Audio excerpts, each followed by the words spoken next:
So tonight we're going to be talking about a fascinating topic, the topic of the resurrection of the dead, which will take place once Mashiach comes. We'll discuss the details of it as the night continues.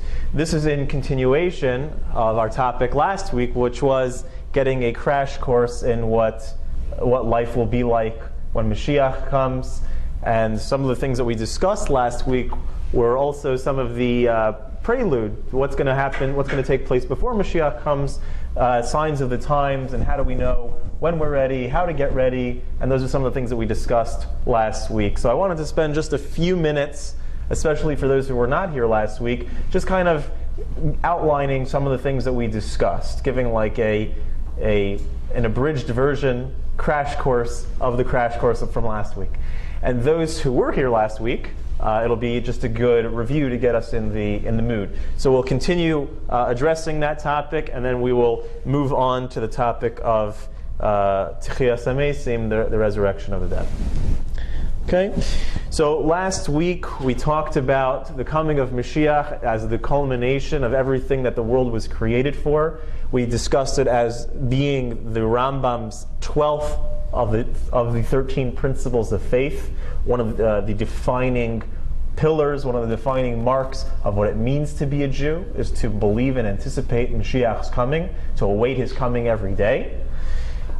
We discussed last week what the concept of Mashiach is, that he's a human born of natural parents, natural causes, not a quasi-deity as he is seen in some other faiths. He's a human born of human parents, descendant of King David, a very learned Torah scholar who is able to inspire and galvanize the Jewish people back to their roots and instill Torah values and mitzvahs within the Jewish people at large. He will fight the wars of God, and eventually that through his hand will come the rebuilding of the temple, the ingathering of the exiles, and world peace.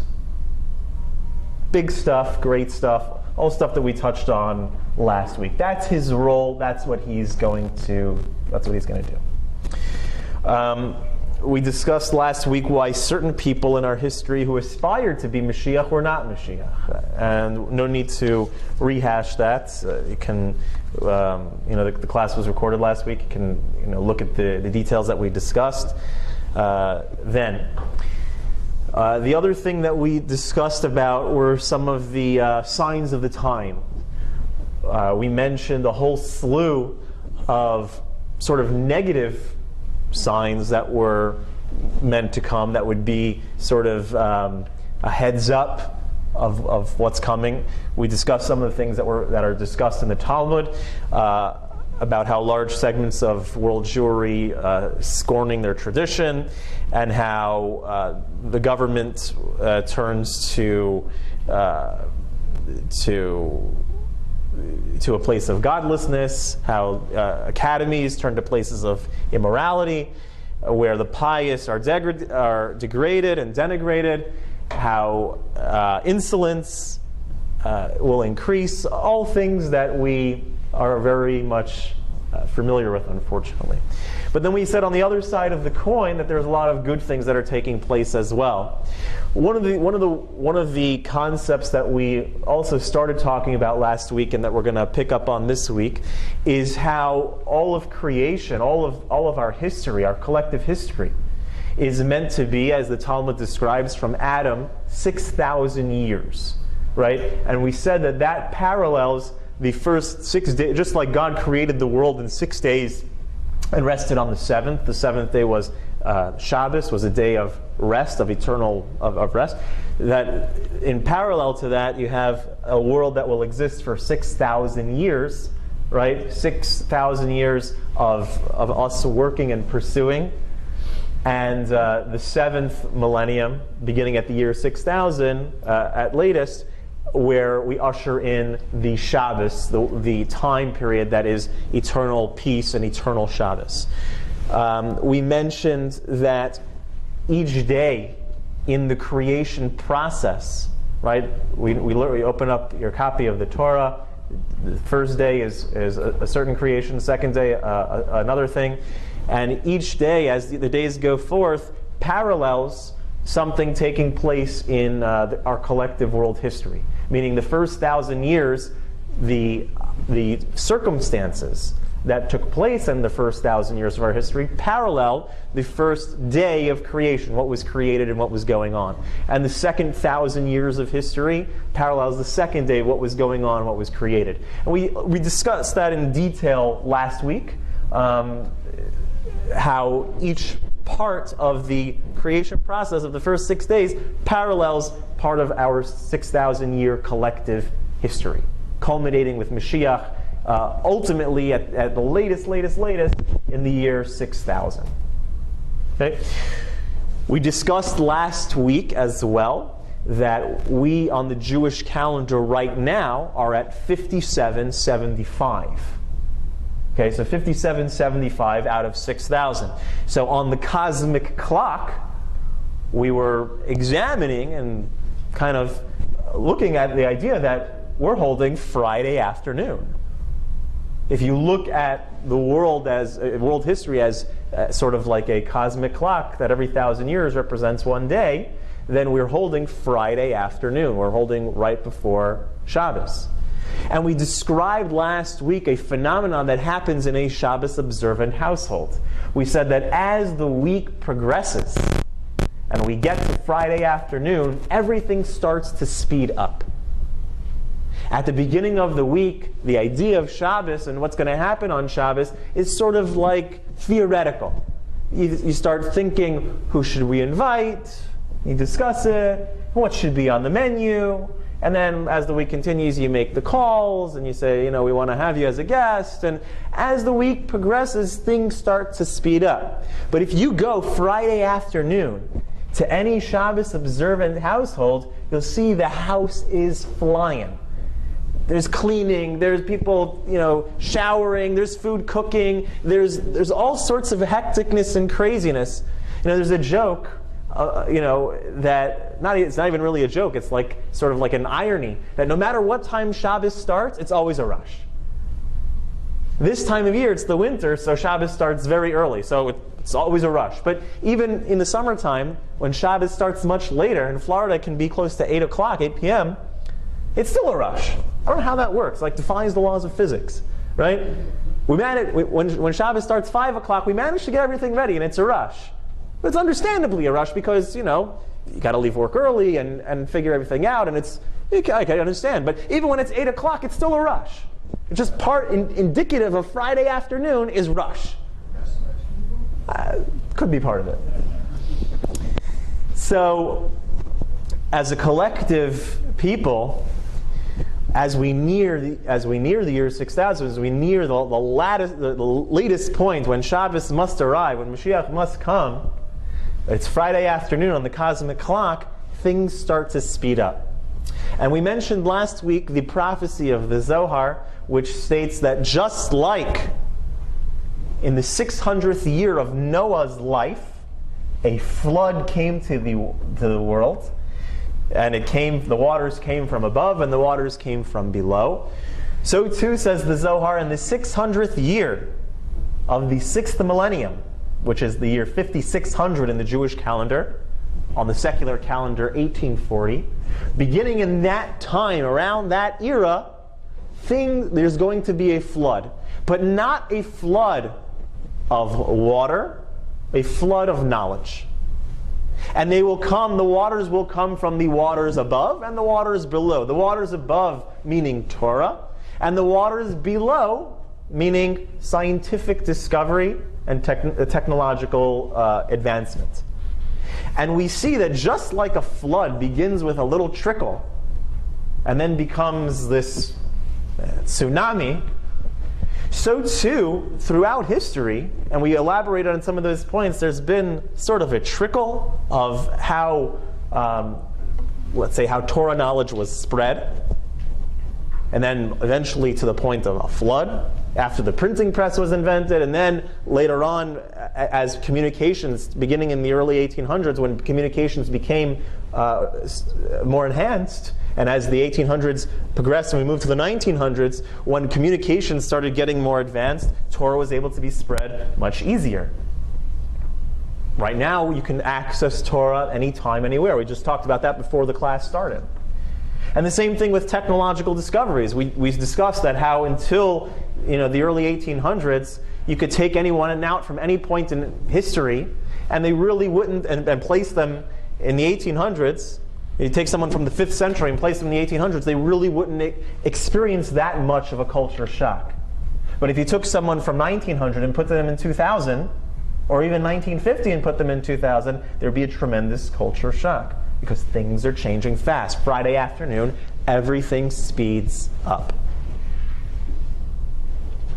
They say that, we were talking about the proliferation of knowledge, that a week's worth of New York Times, in a contemporary New York Times, has more information in it than a person in the 1800s would experience in their entire lifetime. Talk about information speeding up. So we said on the opposite end of the scale of all the negative things that sort of are the prequel to Mashiach's coming, we also have the good stuff. We also have light. We also have transformation. We said last week also, just to conclude about what we talked about last week, we said that the reason that we hear about the bad stuff is because bad stuff sells. Politicians can control us with negative information, with fear. The media can control us with negative information, with fear, right? All talking about all the good stuff that happened in town. It's not going to sell, no one's going to watch. But a 24-hour news station, right, is much more effective if it tells its audience, your children could be in danger. Tune in at 7.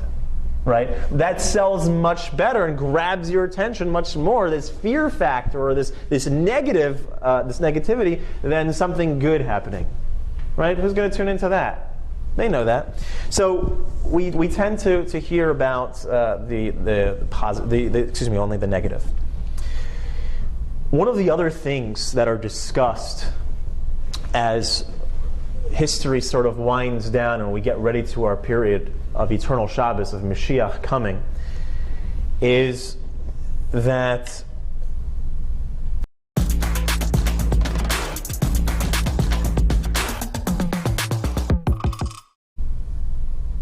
things that took place in ancient times will begin to rehash themselves. Ancient battles will sort of rehash themselves and re-exist. Jewish sources speak about the Jewish people either earning Mashiach and him coming in a peaceful way, or a way of turmoil because out of desperation, meaning we didn't earn it, so it comes in a way of turmoil. There are sources that discuss world recessions and governments controlled by despots.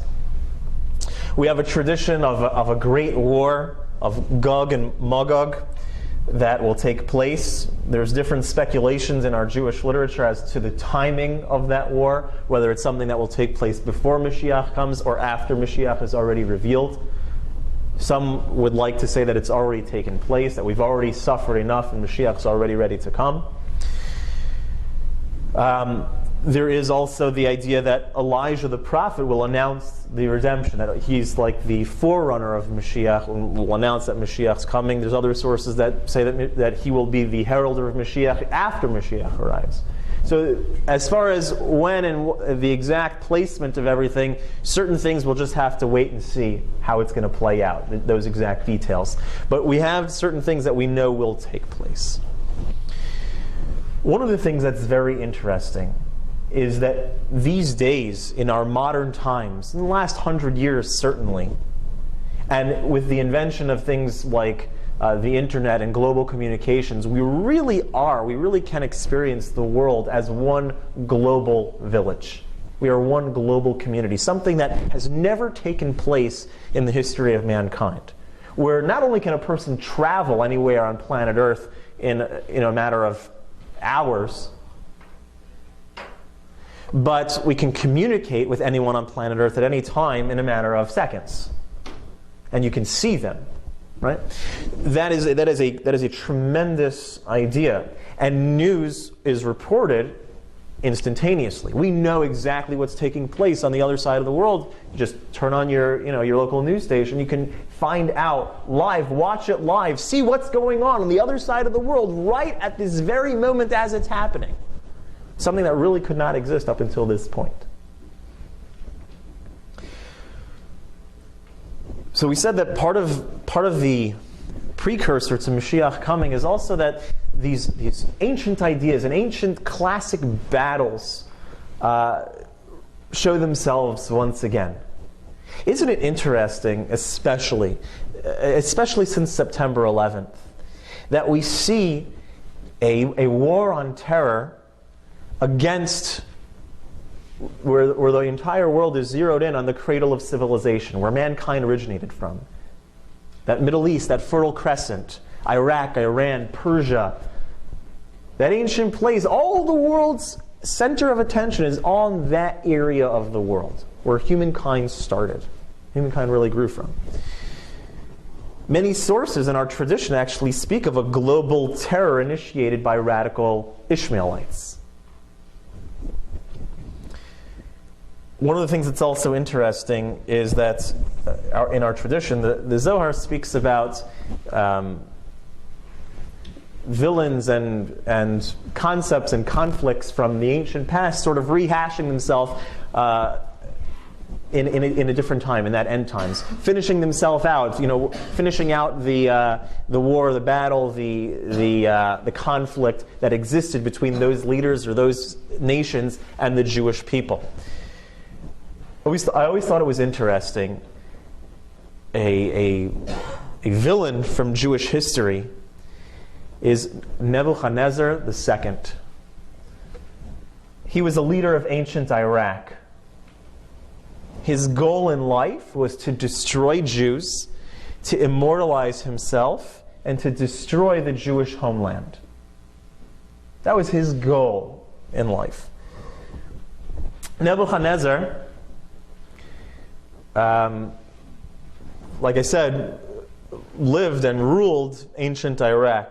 What's interesting is that Saddam Hussein considered himself sort of a reincarnation of Nebuchadnezzar.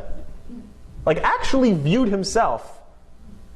And a lot of his life and ideologies were modeled after this wicked Jewish villain from our history.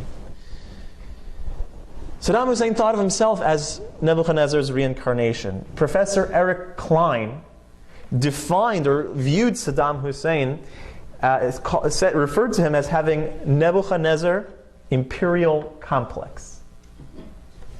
So he referred to him. Saddam titled an Iraqi art festival with the title from Nebuchadnezzar to Saddam Hussein. Like, that was the title of the art festival in Iraq. He ordered that a replica of Nebuchadnezzar's chariot be built. In 1982, workers began reconstructing Nebuchadnezzar's original 600-room palace. He spent hundreds of billions of dollars, Saddam Hussein, hundreds of billions of dollars on constructing these palaces. In this reconstruction of Nebuchadnezzar's original 600-room palace, some of the original bricks from that palace were used, and they had praises of Saddam Hussein also marked on them. The bricks that went into reconstructing this castle, this palace, said, "In the era of Saddam Hussein, who rebuilt civilization in Babylon." That's what the bricks actually had written on them. Something that's interesting, that the Jewish people, we just celebrated. This year it fell on the secular New Year's Day. On the Jewish calendar, that was the 10th of Tavis. 10th of Tavis is a fast day. It's a fast day in the winter. Comes just after Hanukkah. We just had it 2 or 3 weeks ago. So the 10th of Tavis commemorates when Nebuchadnezzar laid siege to Jerusalem. And eventually that was the one of the starting points of Jerusalem's ultimate destruction. The 10th of Tavis was considered such a significant day in our history because it was the day that Nebuchadnezzar, his army, laid siege to Jerusalem, that it's observed to this day as a fast day.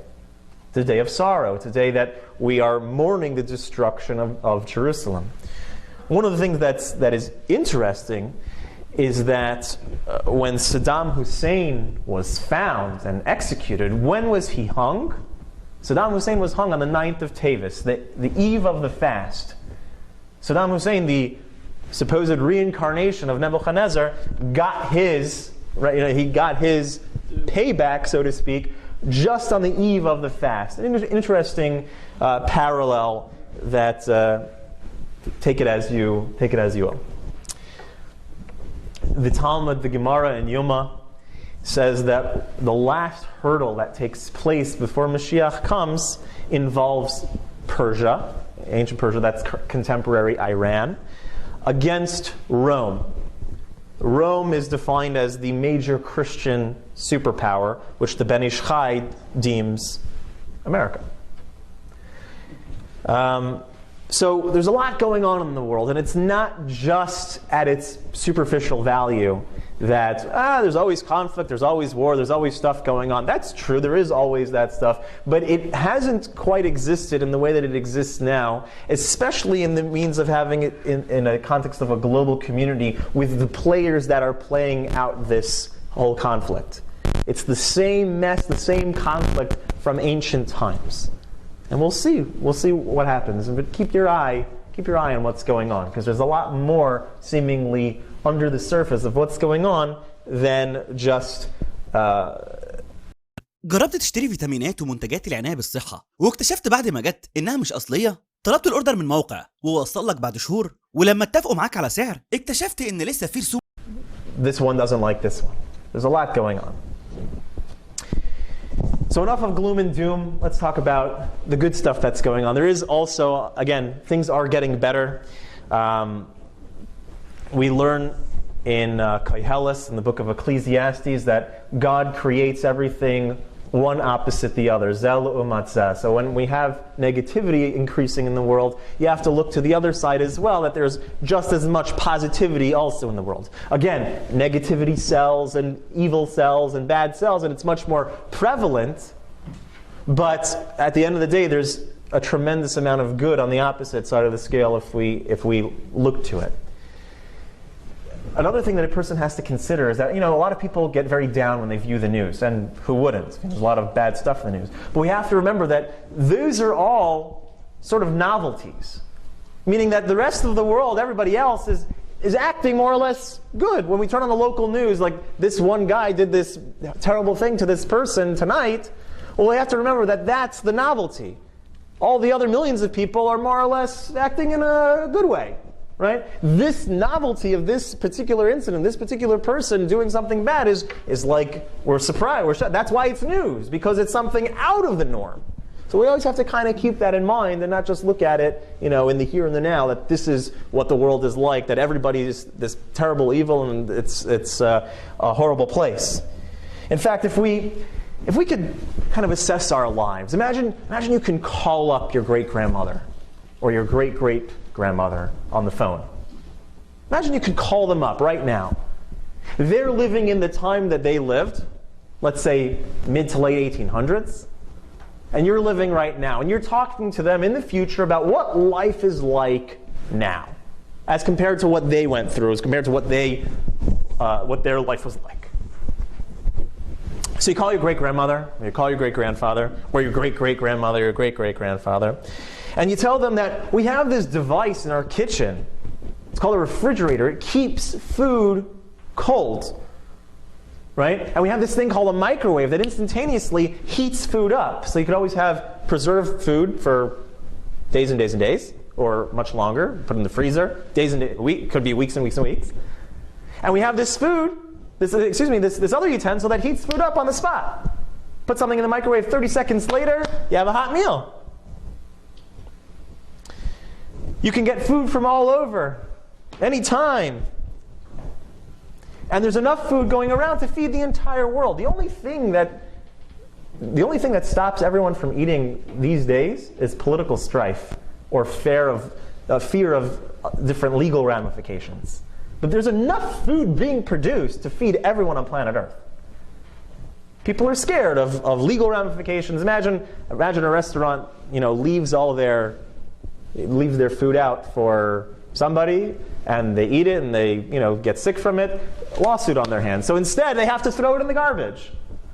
But the quantity of food is enough to feed everybody. We're producing enough food to feed the entire planet Earth. It's political strife or other legal concerns that stops people from eating. But it's an amazing concept. This is the first time in planet Earth's history that there's enough food being produced to feed everybody. We discussed how all the information of the world is, you tell great-grandma, all the world's information is accessible at our fingertips, anytime, anywhere. Our home is warm in the winter and cool in the summer. There's no Cossacks burning stuff down. Even Moscow helps build places of worship for the Jews. Alec, could you imagine telling your great-grandmother that? Never. People around teach their children of tolerance and love and peace. One of the prophecies that takes place when Mashiach comes is that they will beat their swords into plowshares, meaning that those things, those utensils, those items that were initially used for negativity will instead be used for positivity. Beat their swords, something of violence, will be used, turned into plowshare, something that cultivates, something that grows and helps. We see already the beginnings of that as well. First of all, that's the motto that's on the statue by the UN.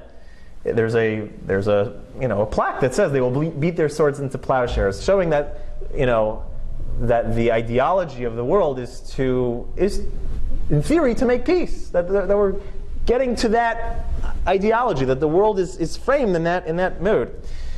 Radar, which was developed for detecting incoming bombs, is now used in commercial airline, right? The microwave oven is also a consequence of that technology. The space race was based on technology, in particular rockets, that was designed for nuclear warfare. But we see that it's on the other side of the coin. It's not used for that anymore. It's used primarily space race to investigate the wonders of the universe and to create new medicines and do all sorts of positive experiments. The Autobahn, the highway in Germany, was initially a means for German artillery to get across Europe. Now it's just a highway that enables people to get where they need to go in a quick way. GPS was initially developed under the US Department of Defense for military navigational purposes, and now every car has a GPS that can get them where they want to go. So we see the concept of things that were created specifically for negative purposes, these swords, being beaten into plowshares, meaning transformed into positive uses. To była chwila. Woda nadeszła nagle. وفي لحظة فقدت كل شيء. Lo peor es con los niños, porque ¿cómo explicarles? That the house no longer exists. Wczoraj byłem darczyńcą, dziś sam otrzymuję pomoc. C'est pourquoi cela vaut la peine de soutenir la part. Бо стихійні лиха непередбачувані. Bugün yardım ediyorsun, yarın yardım alıyorsun. Msaada wa pande zote ni wema unaorudi. Wesprzyj Pach na stronie pach.org.pl. To więcej niż prezent.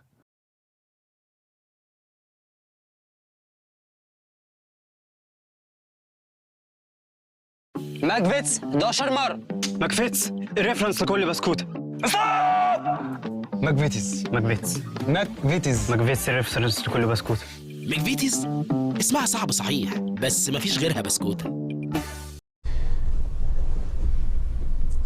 Ultimately, so the concept that I want to discuss a little bit now is a concept that will take place when Mashiach comes as well, the resurrection of the dead. It's a big concept. It's a concept that a lot of people have a difficult time wrapping their minds around. The average enlightened individual sees the idea of a bodily resurrection as a really fantastic belief that's set aside maybe for horror films or something that's only thought about by religious fundamentalists.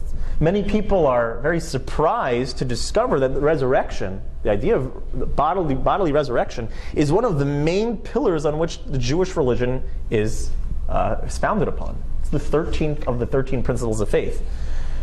Resurrection of the dead at some point in the Messianic future is very much a Jewish belief. To the point where the sages said that if a person denies the reality of the resurrection, that the body will resurrect at some point in the Messianic future, they have denied the entire Torah. That's a very strong statement. Furthermore, it says that one who rejects the belief is one who won't merit being a part of it, like a measure for measure. Oh, you didn't believe? Okay, have it your way. That's the Talmud says that, the Gemara in Sanhedrin. That's the measure for measure. So it's very much a central part of being a Jew, of Jewish belief. The Talmud relates that the idea of resurrection is alluded to in the text of the 5 books of Moses. And the books of the prophets as well have outright predictions of future resurrection. The book of Isaiah says in no uncertain terms that your dead will live, the corpses will rise, you who lie in the dust, awake and shout for joy. Yechezkel, the prophet Ezekiel, assures the people that then you shall know that I am the Lord when I open your graves and lead you out of your graves as my people. The prophet Daniel, an angel tells the prophet Daniel, many of those who lie in the dust of the ground will awake. So a fundamental point of Jewish tradition maintains that Jewish souls, every Jew who ever lived, and the righteous from among the nations will resurrect when Mashiach comes. At a certain point when Mashiach comes, every Jew and the righteous from among the nations as well will have a part in that, will come back, will live again. It's something that is repeated daily in our prayers, this concept. In fact, the Anaf Yosef in the Siddur Eitzer HaTfilos says that when we say Maida Ani every morning, thanking God for restoring our soul, it thanks God daily for sort of like a mini resurrection. They say that when we go to sleep, that our neshama, our soul, for lack of a better term, leaves our body. That sleep is sort of 1/60th the experience of death. And then we wake up in the morning, it's like a mini resurrection. And so when we recall Maidani, thanking God for waking us up in the morning, that we're alive another day, it's a glimmer of the reminder of the future redemption. Every day in the Shemona Esrei, the Amidah, we bless God as He who resurrects the dead. It's a fundamental belief in our tradition, in our religion. In truth, initially it sounds like this fantastic idea. It's like this, well, how can a modern, sophisticated person, believe such an idea? But in truth, the future resurrection is not a difficult one to accept at all. Okay, let's take a step back. Right? It's already clear that God created the world something from nothing. Right? That's something that most Jews don't have a problem accepting. God made the world something out of nothing. He created somethingness out of complete nothingness. So why then would it be difficult for God, why would it be difficult for us to comprehend that God could create a second time from something that already exists? To create somethingness from somethingness when He already created somethingness from absolute nothingness. if we examine the world carefully, one will find that there's really a glimmer of resurrection built into the workings of the entire natural world. The French philosopher Francois Voltaire said that it's no more surprising to be born twice than once. Everything in nature is resurrection. Generative AI is a breakthrough technology in artificial intelligence. If you train a Think about a caterpillar. Caterpillar spins itself a cocoon. It remains inside until ostensibly it dies. Parts of it decay, becomes just a thick liquid. Eventually, this liquid blob becomes a beautiful butterfly with wings that burst from the cocoon and flies through the air. The entire appearance and the lifestyle and the eating habits of the butterfly are completely different than the caterpillar. It's like a completely different creature.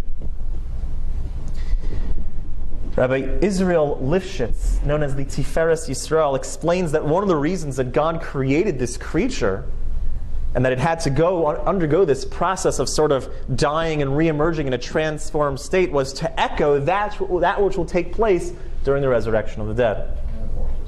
Yes, this metamorphic process. Yeah. Another example in nature of resurrection, so to speak, can also be seen just in the cycle of growing vegetation and trees. A planted seed, you plant a seed in the ground, only after it rots under the ground, only after some time does it start to sprout into a healthy tree with beautiful fruits and flowers, many times larger and greater than the original planted seed. But only after the seed is buried and it rots does it become this glorified, wondrous thing, this entity filled with fruits and flowers and all the things that trees have, is only after this burial experience. And so this idea, again, is ingrained in Jewish tradition that this echoes the resurrection of the dead. In fact, there is a custom in Jewish tradition that when a person leaves a cemetery, a Jewish cemetery, there's a custom of uprooting some grass, taking some grass and uprooting it. This idea is connected with a verse in Tehillim, a verse in the Psalms, from Psalm 103, which says that man's days are like grass. He blossoms like a flower. That's what the verse says. Man's days are like grass. He blossoms like a flower. So this indicates that just as grass seeds sprout after being buried in the earth, so too man will come forth alive from the grave as well. That's mentioned in the Be'er Heitiv in Yeridei and in the Shulchan Aruch, the Code of Jewish Law. So one of the commentaries explains that this plucking up of grass, the comparison of a human being to grass, is that a human being, just like a tree, just like a plant, grows only after it is buried into the ground, only comes to its fullest potential, only shows its most beautiful culmination, its pinnacle, is only after it's buried in the ground.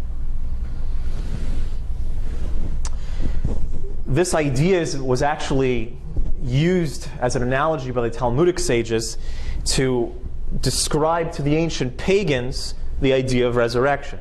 When the Egyptian queen Cleopatra had trouble fathoming the concept of an enhanced life back in the body after it decayed, Rabbi Meir, one of our sages, responded with the example of a wheat seed which decomposes before sprouting new life.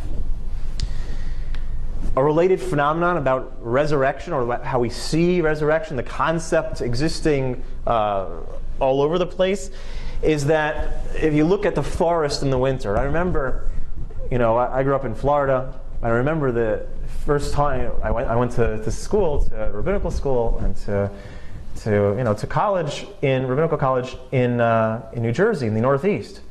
So when I got there, that was like the first time that I experienced snow and winter. And so when you get there and you experience that for the first time, Florida is just life all the time. It's sunny most days, and even if it's raining, just wait 5 minutes and it will stop. But when you get to the Northeast, You could have 6 months of dreary, gray skies. Then it gets dark at 4 o'clock, and you look out into this vast forest, and you just see what looks like death. Meaning, trees, no leaves. It looks like a bitter wasteland. Little do we know, or little if you only knew, if you only saw that view, little do you know that right around the corner, come springtime, right, just a few months away, that forest will be transformed. It will be covered with lush foliage and filled with life of spring birds and animals. So if you only knew, when I looked at it, I was like, oh my gosh, what did I get myself into? I came in the winter. I came in January time. Oh my gosh, this is where I'm living now? This is what I'm... But you just don't take that at face value. Don't take the here and the now as the eternal end. Know that just around the corner, this place is going to be booming with life and beauty. In the modern era, it should not be difficult at all to grasp the idea that the body can resurrect. We know, it's known now, more than any time in history, that nothing can truly be created or destroyed. Nothing can ever be destroyed. It merely changes into a different form. In the late 1700s, it was discovered that matter can only change form and shape, but always retains its mass. Meaning you could burn it, pulverize it, do whatever you want to it. It can never be destroyed. You're just changing its form. If you've heard of an ATS as this big, scary robot AI that keeps you from getting interviews, that's not the actual story. Today, we are going to talk a bit about what they are, but most importantly, how to build your resume to work with them. So, like the video if you're tired of job search. I am so excited about today's guest. We've been trying for a number of years